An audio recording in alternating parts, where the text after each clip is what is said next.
Guys, and welcome to the MSC Performance Podcast. Today is myself and Steve, and we're doing a bit of a Q&A. You've got questions. Hopefully, jinx touch wood, we've got answers. So, Steve, first off, how you doing? How's good, your thank you very much. Cold brew? It's good, thank you. Yorks do a mean cold brew, and the sun is shining, so a refreshing podcast coffee break for us. How are you, sir? Good, all is good, and enough flirting.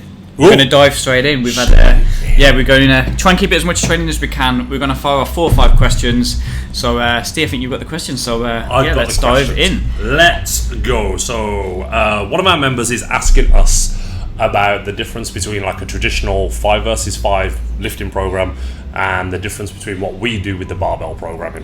Yeah, so this specific question, he said we do a lot of like 3x6s and stuff like that. So I think he was asking for the 5x5 by 3x6. This is a really good question actually, because every single person that does strength training starts with a 5x5 or a strong lifts and does that traditional barbell only training program. I'd call them novice training programs. They're linear progression. You add a little bit of weight each week and it kind of introduces you into strength training. Did you ever do a 5x5 or a strong lift? I was like a 5-3-1 guy. I did 5-3-1 as well. But that gave me fair reward, but my long limbs kind of gave up on me at kind of the ones. If you're not built for it, it's intense, isn't it? The AMRAPs on the 5x5 is a great program. I think it's a good introduction to strength training. There's a couple of problems that you run into. I think the first one is like if you're resetting, you start a little bit too light.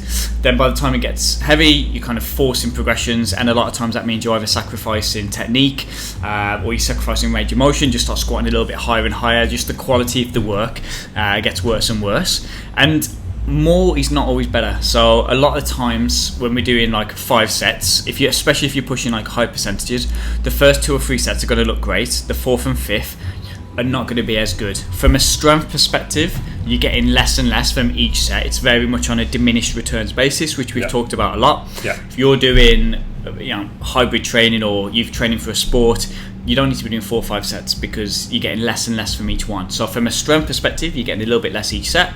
From a hypertrophy perspective, which is where the barbell club comparison comes in, we do typically 2 or 3 sets of your main lift, and then we often follow it up with a supplementary exercise that might be better lent into hypertrophy. So an example would be, instead of doing 5x5 on squats, which is great, you're getting sufficient volume for hypertrophy, you're getting a good strength stimulus, we might do 3 sets of 6 of your strength movement, or 3 sets of 5, 3 sets of 4, and then do 2 sets of slightly higher rep work on an exercise that might be better suited to hypertrophy. And what I mean by that is it's probably more range of motion, a little less technical, so you're able to push these higher RPEs with less kind of risk of technique breakdown or losing form. And a lot of the times there might be like an external constraint which forces you into a good position and you can't lose it. So an example would be a squat into a leg press, or a squat into a belt squat. Those last 2 exercises are way better for hypertrophy than the barbell squat, but you still get the strength benefit of doing the squat first. It's the same for the upper body. You might do 3 sets of, if you're a powerlifter, high arching bench or a normal bench, which is great, not full range of motion. So you're going into an exercise after it that might be dumbbell press or press ups or something like that allows you to get a bit more range of motion and push some higher RPEs. I think like you saying that, like it gives me like some kind of reflections on like my early days of like when you think about that 5x5, and let's say it's like 100 kilos and that's like your 8.5, like 8 RPE, and you do like 100, but then you go down to like 95, you drop down to 90 again because you're really trying to push that weight. Like I think the things that I've learned, especially from being here for the last few years and like more over my training years, is you're right, like just cap it at those 3 really good sets and then go off and do something else, right? Rather than that drop off, just kind of like absolutely kick your ass as well. Because I think there isn't a comparison of 5x5, but there was a comparison, I can't remember the exact details, but it was comparing the German volume training, which is 10x10, to 5x10. So both are incredibly high volume, but the 5x10 got better results. I can't remember all the details of it. I'm just talking it now out loud. I could have prepared it, but I think they got better hypertrophy as well as better strength adaptations as well. And it is because those last 5 sets you're just getting so little from it. And in terms of like sufficient in volume, 5 sets of 10 is more than sufficient in volume for that. So more is not always better. It might be better to look at the quality of work rather than the quantity, and that would be a really good start to go. So always like to start with less and then potentially add more sets as you're going through a training program. I think you don't want to be, it's the same with like progressing through a training block. You don't want to start too heavy and then have to drop back, but you can add additional weights if it's feeling too easy, or you can add workload if it's feeling manageable. But it's not a nice place to be in, where week 1 you do 5x5, week 2 you've done 4 sets like you said, and then you fail the 5th, and then it's like, where do I go from here? Reset, start again. So same like you say with the German volume stuff as well. Like, again, when I think about that initially, like if you were to go 10x10 on like bench press, like for me, like that would be almost like 50% of like my 1 rep max, and I'd still so low, it'd be like. But if you had 5x10, it would still be low, but it might be able to be a bit higher intensity. Yeah, for sure. I think that's where that comes in. Have you ever ran any of the like not silly programs, but like the hard programs? And I'm glad I did it, but I ran Smolov. I've done it for squat. I've done it for bench. Have you ran any silly like rushing programs? No. Like it's just never really been. It's not your jam, eh? No, and the thing is, like we've had this conversation, and we'll circle back to this a little bit later. Like, I'm determined to have like a really good block, like for the next like few months now, and I don't think it will be like Russian hard. But I've had a word with the coach and just been like, let's go, man. So it's a great example for this thing. Is I did Smolov, and for those that don't know, you do on a Monday you do 4 sets of 9. I can't remember the percentage. It might be 70%. Then you do 5 sets of 7. Then on a Friday, this is the killer. Then Friday you do 7 sets of 5, and then Saturday you do the 10 sets of 3. So I was doing the Friday night into the Saturday morning, and you have about fucking 16 hours rest max. You're coming in, you're disgustingly knackered, your body battered. So I did this program, and everyone's like, they call it a shock cycle. You've had this real big spike in volume. It's meant to shock the body into, getting a big increase on your total. My squat went up 2.5 kilos. My bench went down 10 kilos. So a net negative for the hardest program I've ever ran of minus 7.5. I say, because you're like Friday night as well, aren't you? So you do like an 8-9 p.m. Friday, then you're back in here at 12. It's 1 o'clock brutal, sometimes, mate. On a Saturday. It's brutal. So more is not always better. So hopefully that answers. I think because the other thing we do in the barbell is we do the strength work, and then because we train all the qualities, the other work after it might be speed work. So it might be a box jump or some kind of speed orientated exercise. So it gives you a bit more chance to then train these other things, while 5 sets maybe not. Okay, let's move on. Let's move on. So someone messaged in about knee pain. They've really been working on like a lot of mobility and flexibility stuff, like extended work within their ranges, but they're still suffering with knee pain. Like, talk to me. Okay, cool. We're not obviously physiotherapists, but like just anecdotally from training people over the years, like you see these things that like crop in. A great example is Roderick, who I've coached now for about 1.5 years, and he was getting chronic knee pain, and you could see when he was squatting, like he would like all his hips would shoot up almost as like a defense mechanism. He just didn't want to be in that deep position. And I asked him what his warm-up was, and it was very heavy on the mobility, so lots of hip work, lots of ankle work, and it almost like it was just like he was underprepared to put weight on his back and to load up the knees. So while his body was warm, he was feeling mobile and he could get into the positions comfortably, there was no gradual exposure to heavy weights. So he kind of went from doing no weights because he'd just been doing hip circles or whatever to then doing 70, and it was just his body wasn't prepared to lift weights. So the mobility stuff is great, and if you feel like you're restricted in those positions and mobility is really important to you, of course mobility is going to be important. But if you're going to be lifting heavy weights, your warm-up needs to look more specifically to what you're going to be doing. So you want to be doing some loaded exercises. I look quite like a front foot elevated split squat, some kind of loading through the knees and the ankles, some kind of a hip dominant one. It could be like a single leg RDL or a hamstring bridge, or like some kind of core exercise, and then you're pretty much in for most people. And that gradually builds up how much exposure to the weight, bridges that gap from nothing to 70 with some like 20 kilo split squats, and then usually that helps kind of alleviate that discomfort. That would be my first starting point. What do you think? I mean, I think you've hit everything on the head there. Like, we've had this conversation before, haven't we, in the podcast about like people just jumping in at either the wrong weights or like not knowing how to like get from point A to point B. And you're right, like 10-15 minutes of rolling around on the floor is great to like loosen everything up. But if 60% of your max is 100 kilos, and that's where you want to start because you want to kind of keep the load or the amount of sets that you're doing low, like you're just not prepared for that. And like you say, that shock to the system is just like, and it might not necessarily be heavy in the overall context of what you can lift, but it's still 100 kilos. Yeah, big time. I think exactly what you just said. The warming up's fine, the mobility's fine. you just need that. Yeah, you need that gradual exposure. I've lost my trail of thought. You carry on. No, I think you've nailed it there, to be fair.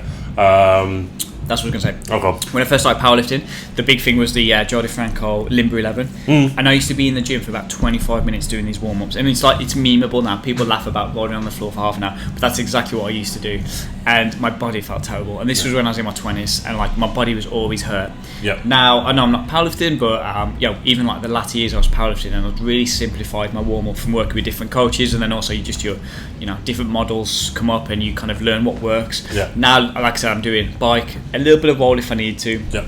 Knee dominant, hip dominant, core, maybe one set of goblet squats, and then I'm in, and I feel as good as I felt, if not better than when I was in my 20s. That's good. Some of that's going to be a little bit of like you're not lifting as heavy weight, but also like I'm just simplified the warm up. I'm preparing the body with what it needs to. It's specific to what I want to do, and then you're good to go. I mean, look at you for your basketball, man. Like you warm up for basketball. You're doing, I imagine, some low level plyos, some ankle stuff, maybe a bit of ability at the start, and then you're in, and it looks like you're going to be playing basketball. And that's it. And we literally, like, obviously positionally you have different things that you need, like as a basketball player, but as a team you go through like a process of like close to the basket, 3 feet away from the basket, 6 feet away from the basket, and you're running around, a couple of dribbles, like getting your touch, getting the heart rate up, but it's low to mid intensity just to kind of like break a sweat. But it's getting slightly more intense as you get closer. I imagine. The last spot you're doing a couple of, not dunks maybe. Whoa, but, that's the goal next year, man. Yeah? Whoa. Mate, let's do the locked in question. Next. Yeah, man. Let's do the locked in question. Okay. Go. Right, so me and Luke have had this conversation. This is a question asked by me.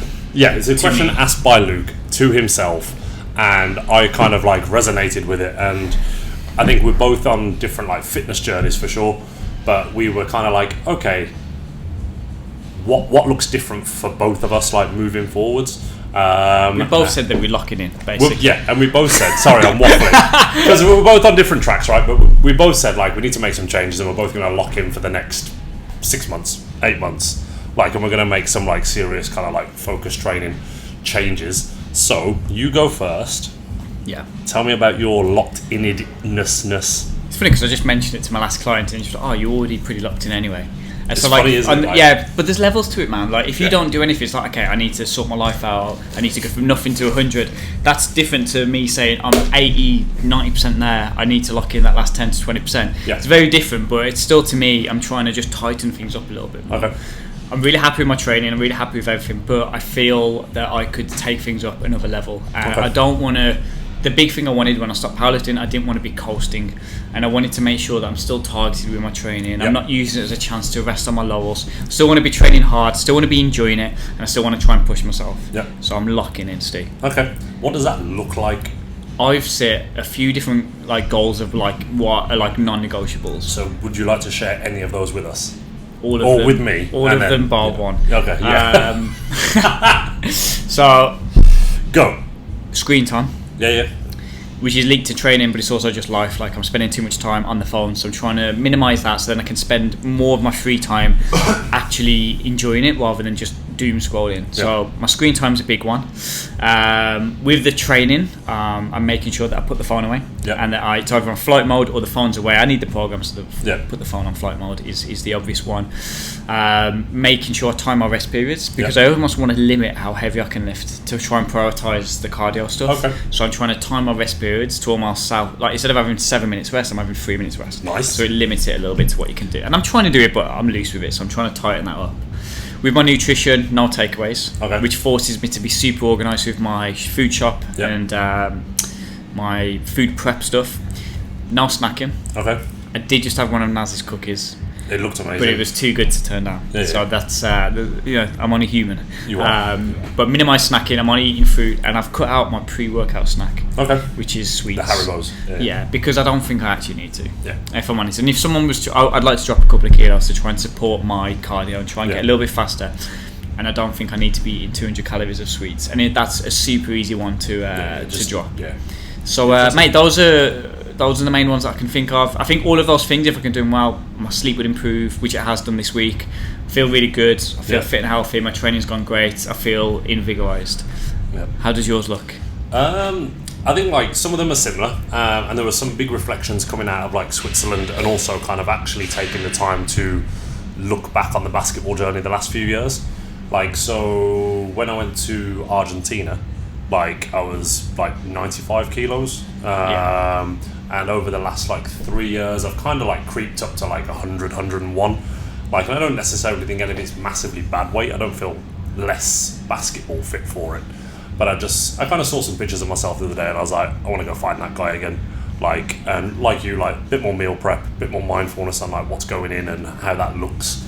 And also, again, like, just looking at the volume of training and the level of that training when I was getting prepared for Argentina. And I've made the commitment to hopefully go to Athens next year, and I'm like, okay, I'm going to find Argentina Steve and just like get rid of some of that timber, get a bit quicker.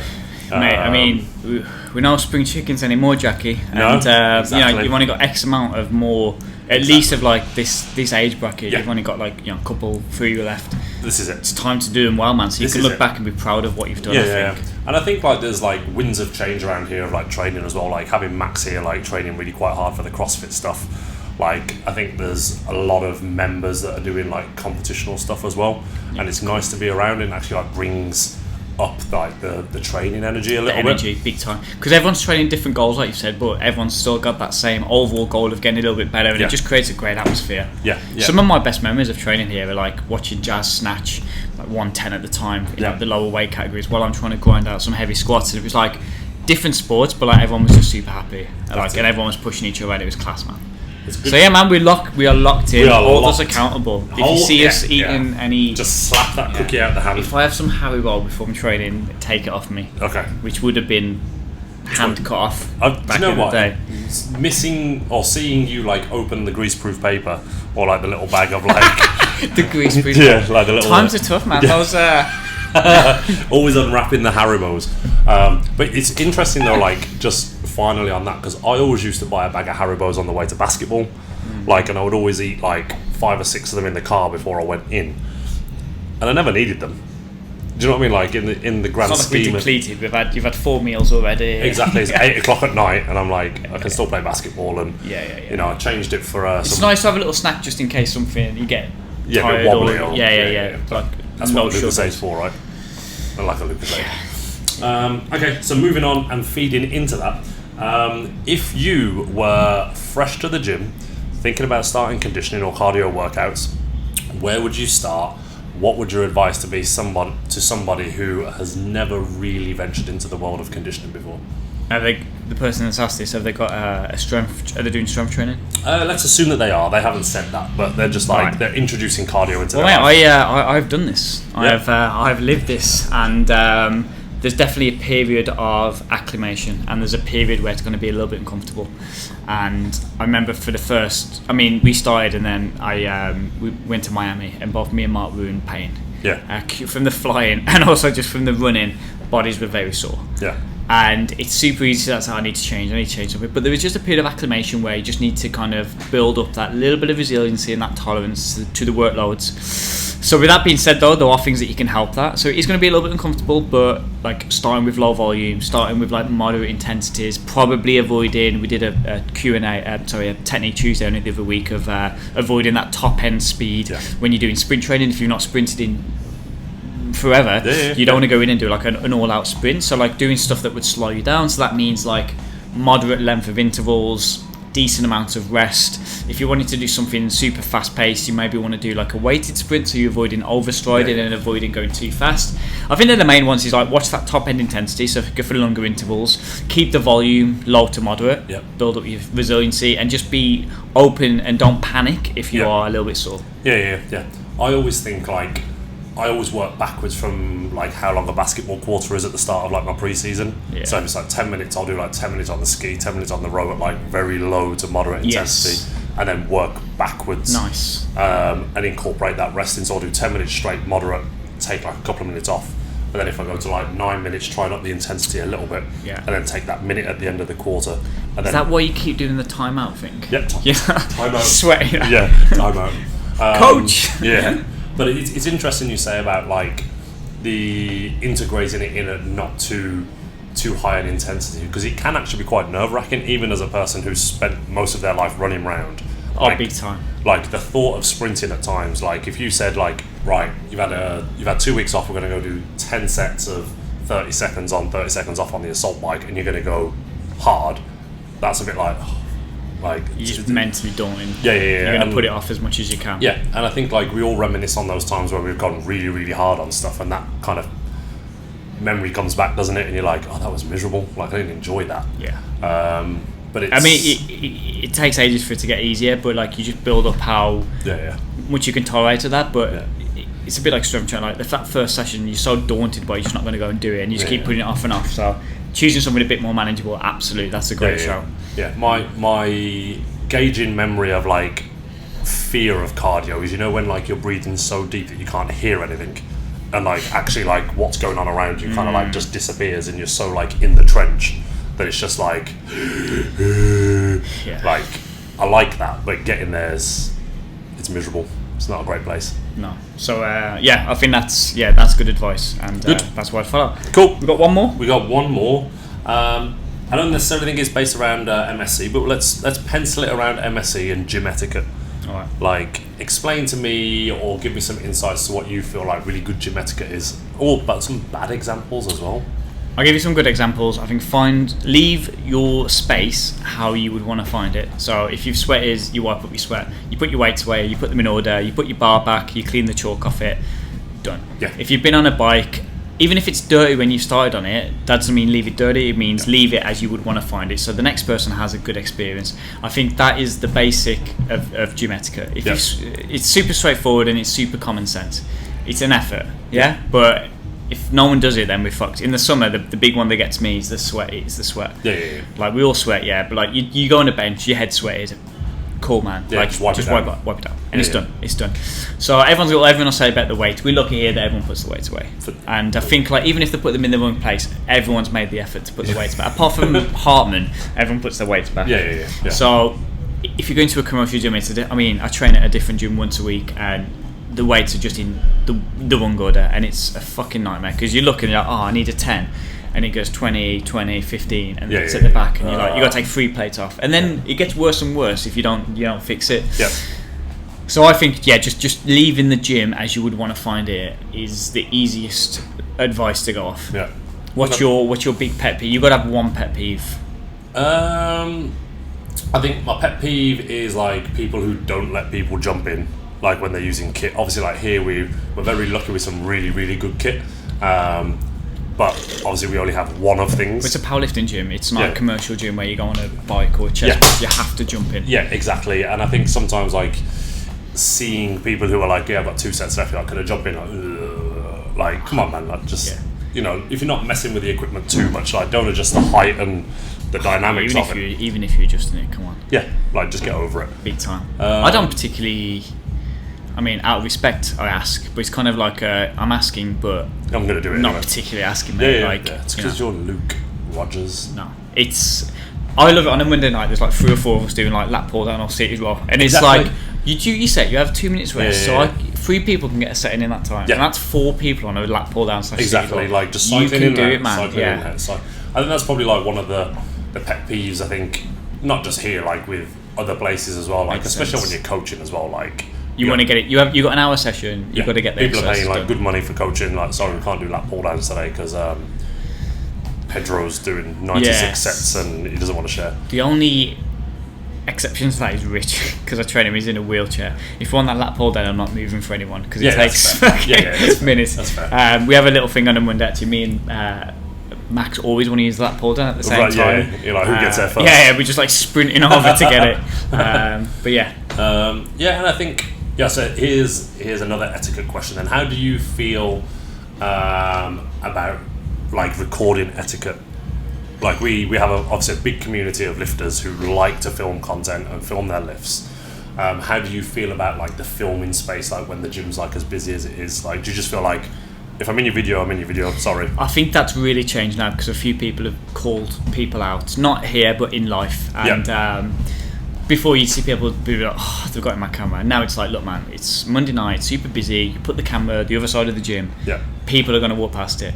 And I don't think I haven't had anyone say anything to me. I've never seen anyone getting a huff for ages. Yeah, it's been a while. Yeah, I think that those days are done because I think people I realised that it's just impossible. If you set your camera right next to you, fair enough, but like if you want to get it from a good angle, people are going to walk past, especially on a busy night. So I'm more than happy for people to film. I don't think you can say anything if someone accidentally walks past. And I don't think that's as much of a thing as it was. I think you still see the videos of like Joey Swole online, like calling everyone out. Gotta do better. Yeah, but the people in there, I don't know if it's they're going absolutely mad. But I think it's more like your influencers where they're trying to create this like perfect frame of no one in it, compared to like, I don't know, someone sending a video to their coach of their squat where I've walked past. I think it's interesting because you're right, like Joey Swole has a big community of people sending him stuff, doesn't he? And I think when you look at that content as well, like most of those people aren't actually influencers. They're like almost like influencer wannabes. Yes. Oh yeah. 100%. Like, do you know what I mean? Like, because I think the top end influencers would hire a gym. They'd have their own gym or studio. Exactly. And you know, what I constitute is like the real lifters and stuff like that. I was filming something the other day and someone walked through and they were like, sorry. I was like, it's fine. Like, you pay your membership, you're here, man, just walk through, do a funny dance, whatever, man. I'll tell you one that does wind me up actually, and I don't know if it's because I've reached Unca status, but actually I just don't think you should be doing it. People filming in the changing rooms, which is fucking wild to me. But people, mate, every time I'm at the other gym that I train at, once a week I go for a sauna, the people that are setting the tripods up in the corner, I'm there dick out swinging. What? And I'm like, what are you doing, man? Yeah, like, what are they doing? Are they just... They're like doing a muscle pose. They're like doing... So they're in their like Speedos, like just they're flexing. like in their short tops off, posing. Yeah. What are you doing, man? I'm in the background. You should just with my very inadequate penis hanging out.